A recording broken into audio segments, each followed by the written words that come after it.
sejahtera bagi kita semua. Shalom, Om Swastiastu, Namo Buddhaya, dan salam kebajikan bagi kita semua. Bapak Ibu, asesor, serdos, dan rekan sejawat yang saya hormati dan banggakan. Izinkan saya, Prestiadi Bayu Taruno, Sarjana Teknik, Master of Engineering, NUPTK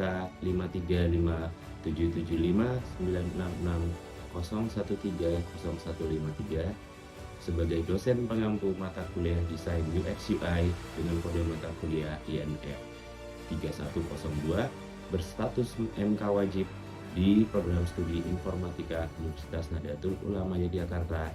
Pada kesempatan kali ini menyampaikan video pembelajaran mata kuliah Desain UX UI. Poin utama mata kuliah ini dirancang untuk membahas prinsip dasar pengalaman pengguna atau UX dan antarmuka pengguna atau UI, dengan fokus mengarahkan mahasiswa pada strategi riset pengguna, wireframing, prototyping, hingga evaluasi UX yang berorientasi pada kebutuhan pengguna dan pengembangan teknologi terkini. Capaian pembelajaran mata kuliah Desain UX UI.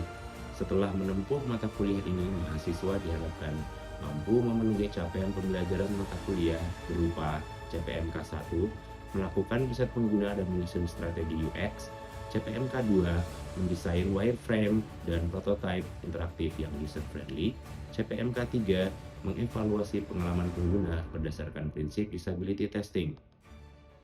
Metode penilaian dan keselarasan mata kuliah Desain UX UI menggunakan metode Student-Centered Learning melalui pembelajaran berbasis proyek dan studi kasus dengan proporsi 70% luring dan 30% daring melalui siakat. Metode penilaian melalui satu aktivitas partisipatif sebesar 10%, 2 tugas 15%, 3 UTS dan UAS yang berupa proyek ataupun studi kasus sebesar 75% untuk memenuhi kognitif dan skill base mahasiswa.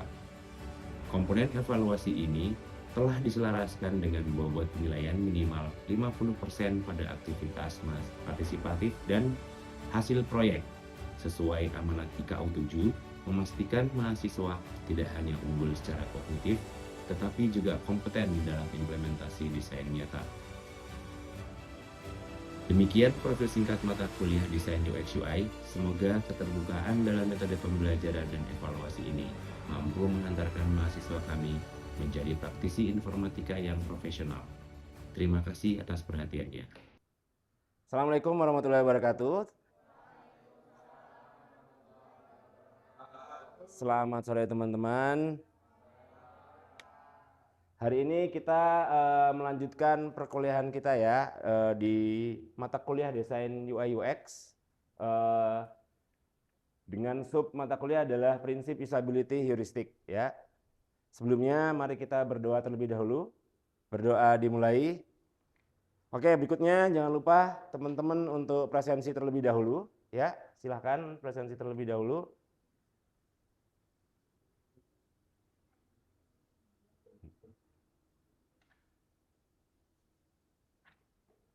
Oke, seperti biasa penjelasan pertama adalah tentang capaian pembelajaran kita hari ini ya. Jadi diharapkan setelah mengikuti perkuliahan ini nanti teman-teman bisa mengevaluasi pengalaman pengguna atau user experience ya, berdasarkan prinsip usability testing ya, dan nanti teman-teman bisa menyempurnakan desain berdasarkan feedback atau umpan balik dari konsumen atau calon konsumen. Nah, gimana caranya supaya teman-teman bisa mencapai CPMK ini? Nanti teman-teman bisa menguji atau teman-teman ngetes ke diri sendirinya sesuai dengan poin-poin ini. Bisa nggak nanti teman-teman menjelaskan konsep pentingnya usability evaluation, terus mengidentifikasi dan menjelaskan tentang usability 10 usability heuristik berdasarkan Nielsen ya, dengan contoh konkretnya yang teman-teman bisa temukan mungkin di website-website di sana di luar ya, atau di aplikasi-aplikasi, atau bahkan mungkin di produk ya. Karena sekali lagi memang keilmuan desain UI UX itu kita bisa pakai di produk apa aja. Tuh. Oke, ini roadmap mata kuliah kita. Jadi ada riset persona yang kemarin sudah ya. kemudian wireframing, prototyping, dan berikutnya ada usability testing. Wireframing dan prototyping tetap kita lakukan di praktikum juga ya teman-teman. Terus yang terakhir yang kita bahas hari ini adalah evaluasi heuristik ya. Sistem penilaian aktivitas 45%, tugas 20%, UTS 20%, dan UAS termasuk proyeknya 35% ya. Oke, kita masuk di pembahasan heuristic evaluation. Apa itu heuristic evaluation? Sebenarnya heuristic evaluation ini dia adalah metode untuk kita menguji ya. Ini adalah metode untuk kita mengevaluasi secara heuristik sebenarnya ya. Jadi dia salah satu metode usability di mana waktu itu para ahli yang kemudian merumuskan keilmuan UX UI itu dia merancang secara sistematis bagaimana caranya supaya kita bisa memeriksa atau kita bisa ngecek ini ya antarmuka atau user interface berdasarkan prinsip-prinsip usability yang ada. Ini yang kemudian disebut sebagai heuristik. Awalnya metode ini dikembangkan oleh dua orang, Jacob Nielsen dan Rolf Molich ya di tahun 90. Kemudian disempurnakan kembali oleh Jacob Nielsen sendiri di tahun 94. Nah, heuristic evaluation sendiri sering disebut sebagai discount usability. Kenapa? Karena dia memiliki 3 karakteristik. Yang pertama dia cepat, dia bisa selesai hanya dalam hitungan jam saja ya. Yang kedua, dia murah karena tidak perlu merekrut banyak partisipan, jadi hanya sedikit aja. Sebenarnya kalau di metode heuristic evaluation itu dia mirip-mirip dengan FGD guys. Jadi kita bisa mengumpulkan satu grup yang berbeda ini ya. Ya kayak kita punya apa ya namanya ya, dari persona-personanya kita tadi ini, kita minta untuk menguji produk kita. Baik berupa website, aplikasi, ataupun produk ya. Dan karakteristik yang ketiga adalah efektif. Ternyata metode heuristic evaluation itu dia bisa menemukan 75% masalah heuristik hanya dengan 3-5. Makanya dia murah kan, jadi teman-teman nggak butuh banyak tester. Teman-teman cuma butuh 3-5 evaluator saja. Jadi murah. Oke, apa saja sih heuristic usability menurut Nielsen? Nah, ini ada nih. Yang pertama visibility, yang kedua mapping, yang ketiga freedom, yang keempat konsistensi, yang kelima error prevention, yang keenam recognition, yang ketujuh flexibility, yang kedelapan minimalism, yang kesembilan error recovery, dan yang terakhir help. Itu. Nah, kita bahas pelan-pelan ya. Oke, yang pertama nih. Ini analogi pintu dorong versus pintu tarik. Sering kan ngelihat kayak gini guys. Pintu yang ada tulisannya push atau pull gitu. Tapi pernah nggak nemuin pintu yang kayak gini, dua-duanya di push gitu. Tapi begitu teman-teman nyoba, ternyata yang satunya nggak bisa di push. Nah ini loh. Ini hanya seperti analogi aja ya guys ya. Kalau misalnya dia salah ya, atau ada yang salah masang stikernya ini kan. Ini desain yang buruk membuat pengguna merasa bodoh ya kan. Coba bayangin kita mau masuk terus tapi pintunya yang harusnya tarik itu tulisannya push atau dorong. Jadi ini salah satu desain yang membingungkan ya. Kenapa? Karena teksnya kontradiktif. Tulisannya disuruh dorong, ternyata dia harus ditarik. Terus ini sebenarnya yang jarang mungkin diketahui ya. Ada sebenarnya kayak semacam apa ya? Semacam aturan kalau ada gagang Norman seperti ini namanya gagang Norman kalau di dunia arsitektur ya. Dia itu hanya dipakai untuk pintu yang ditarik.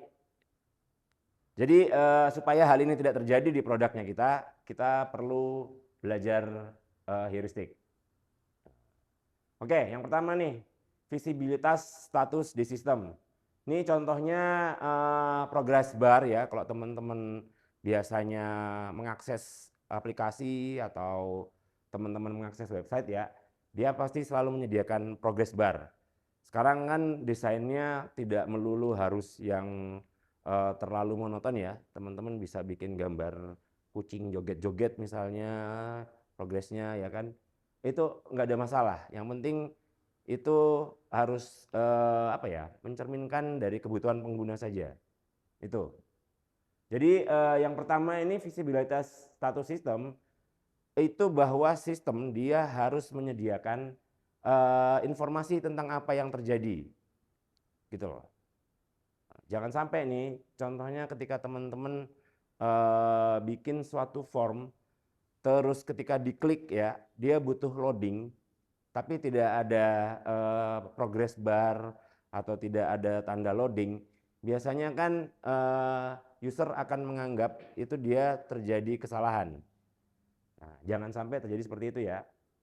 Nah, ini ada contoh kalau sekarang aja di WhatsApp kan kalau ada yang ngetik ada progress barnya kan. Nah, itu adalah contoh. Nah, prinsipnya di sini pengguna yang tenang adalah pengguna yang bahagia. Pengguna yang bahagia otomatis adalah produk kita berhasil. Oke, berikutnya. Yang kedua, kesesuaian dengan dunia nyata ya.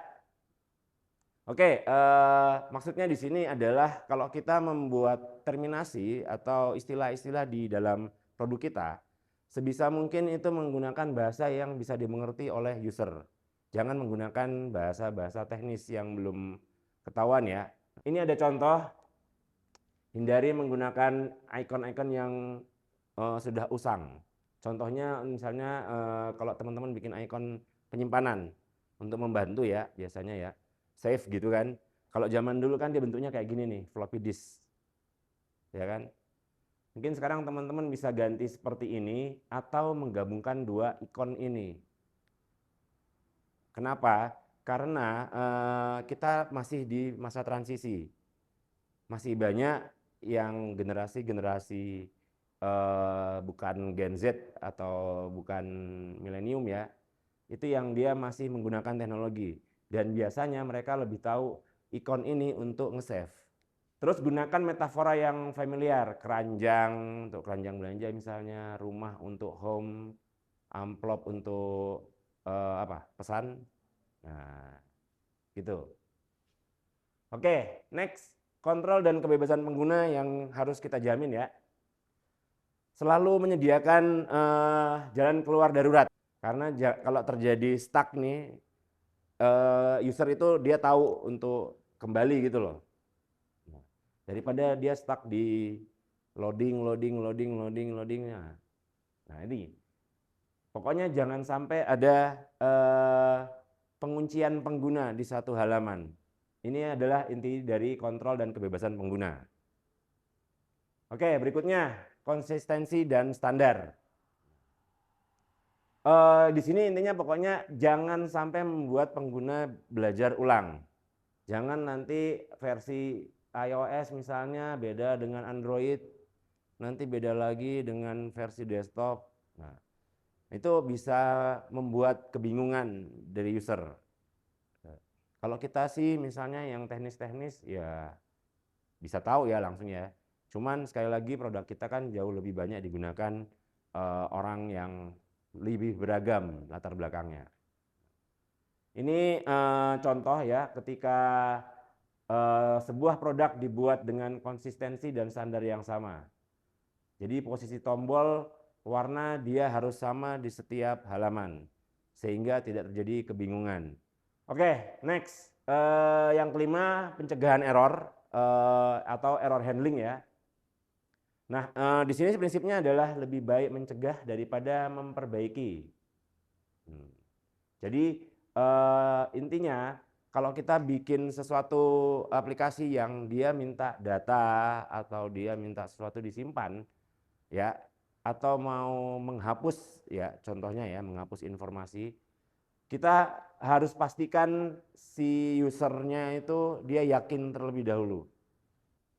Jadi selalu kita bikin untuk user itu menyetujui supaya tidak terjadi error di kemudian hari atau tidak terjadi kehilangan data yang tidak diinginkan dari user.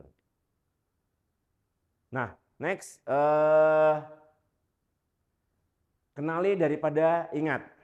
Ini adalah prinsip dari breadcrumbs atau cookies ya. Ini ada contohnya. Kenapa kita mengambil ini ya? Karena sebenarnya beban memori manusia ini dia sangat terbatas ya. Teknologi kan bisa membantu kita ya. Nah, jadi daripada kita harus menghafalkan, mending kita kasih dia opsi kayak autocorrect gitu kan. Ini kan teman-teman biasa menemukan kalau mau searching Google ada ini yang sama, dia Google akan langsung memberikan opsi-opsi yang mirip kayak gitu. Oke, berikutnya fleksibilitas dan efisiensi. Nah, ini memang apa ya? Dia seringnya terbagi ya dari jenis user ya. Yang pemula, yang penting dia menunya jelas. Dia tahu fungsi dari menu itu apa. Nah, kalau yang dia ahli, biasanya dia lebih memilih untuk menggunakan shortcut. Teman-teman yang sudah menggunakan yang dari ini ya, yang migrasi dari Windows, terus menggunakan Linux contohnya, apalagi menggunakan yang berbasis Arch, itu contohnya ya, yang selama ini terlalu terbiasa menggunakan touch bar ya, menggunakan mouse ya, itu nanti begitu pakai Linux, teman-teman jauh lebih memilih menggunakan shortcut. Nah, ini contohnya kalau di aplikasi ya. Kalau sekarang kan ketika kita buka email itu ada swipe untuk menghapus file atau menghapus email kan. Nah, ini contohnya nih. Ini contoh dari fleksibilitas dan efisiensi.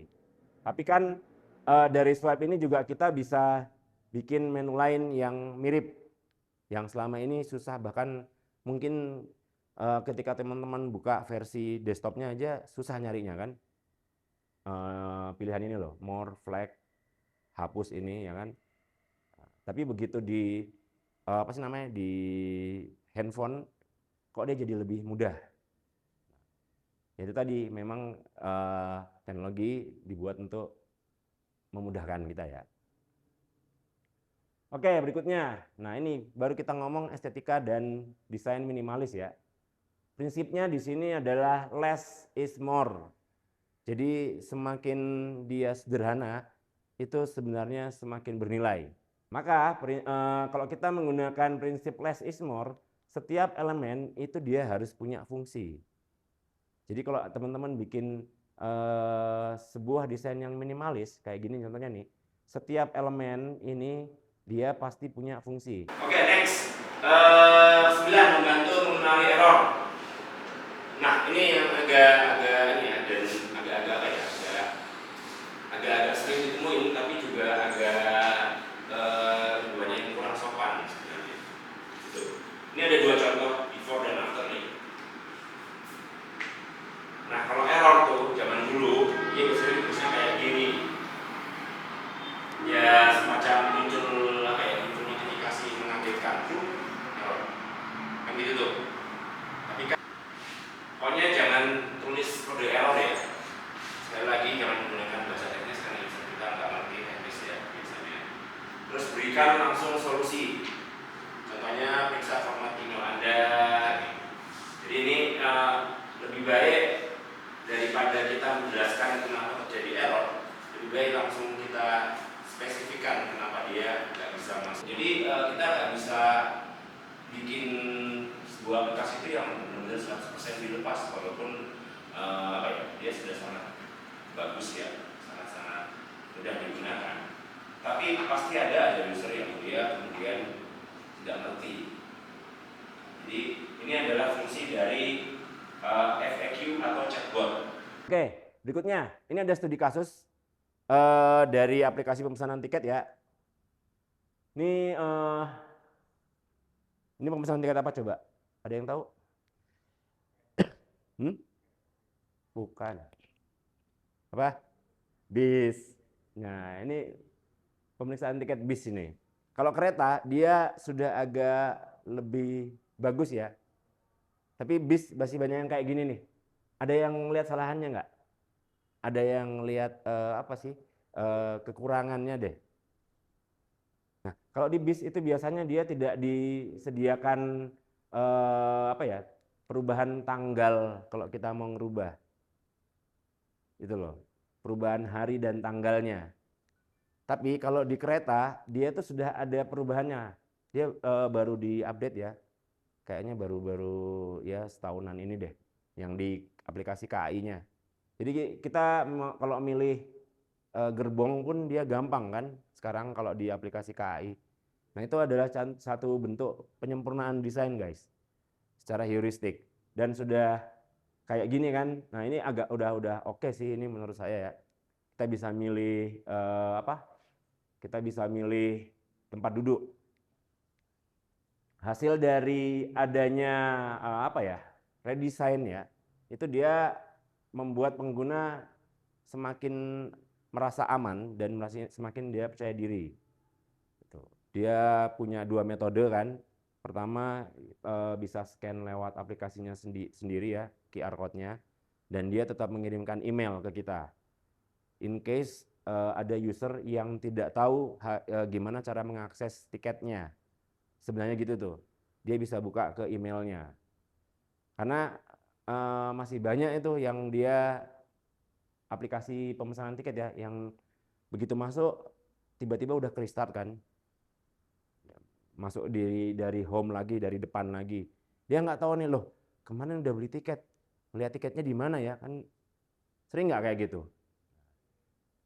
Nah itu gimana caranya, itu PR ya teman-teman, siapa tahu teman-teman ada yang berpikir untuk meredesain itu.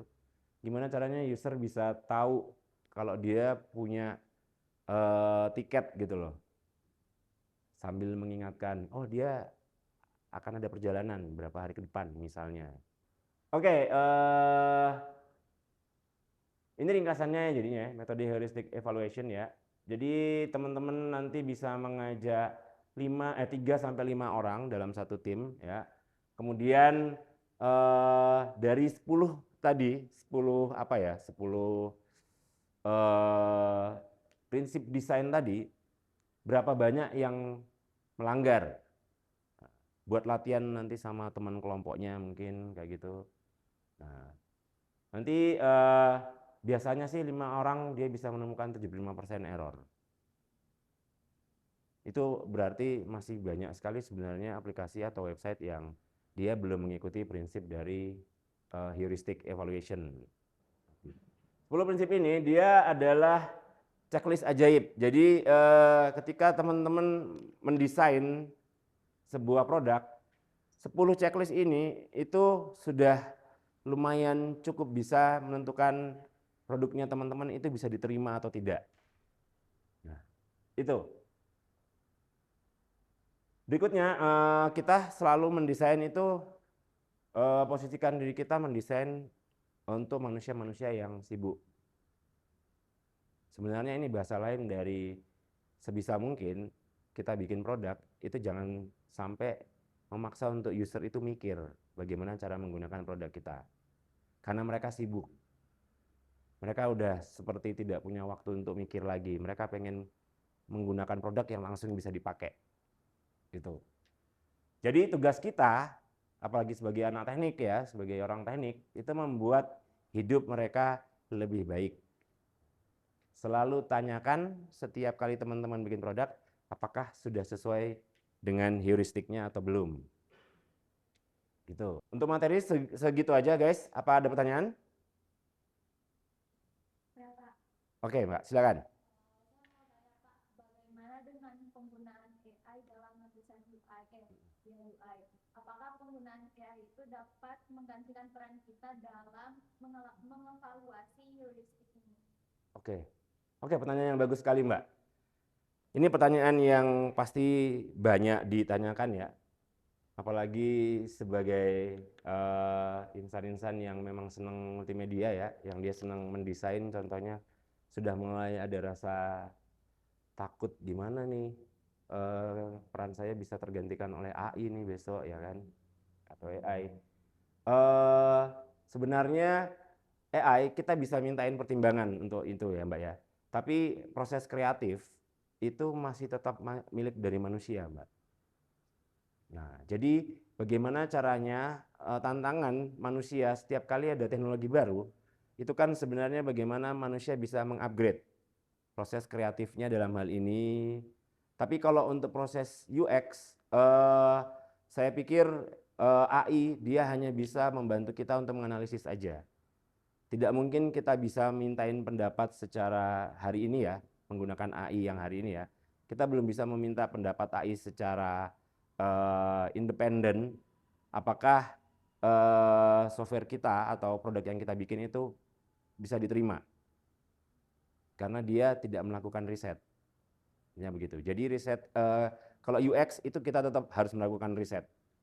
Masih kita butuh cara yang manual. Gitu ya Mbak ya. Oke. Berikutnya, ada pertanyaan lagi? Ya, silakan Mas.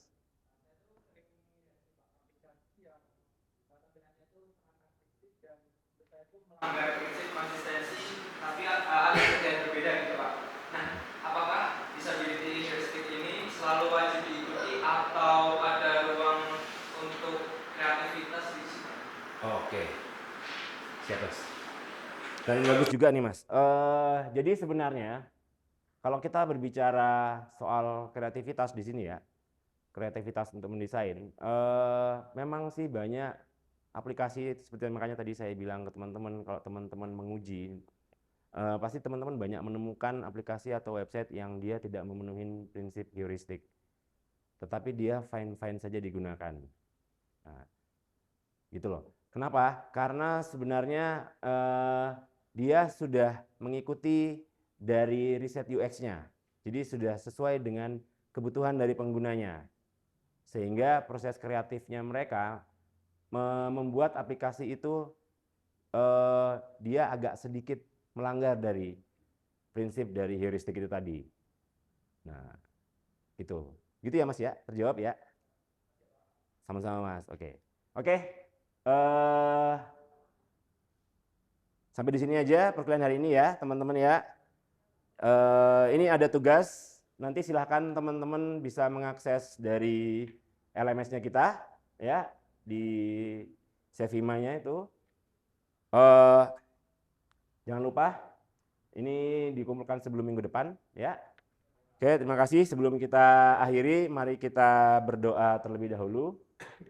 Berdoa dimulai. Oke, terima kasih sudah hadir di perkuliahan saya. Mohon maaf apabila ada kekurangan. Wallahul muwaffiq ila aqwamit thoriq. Assalamualaikum warahmatullahi wabarakatuh.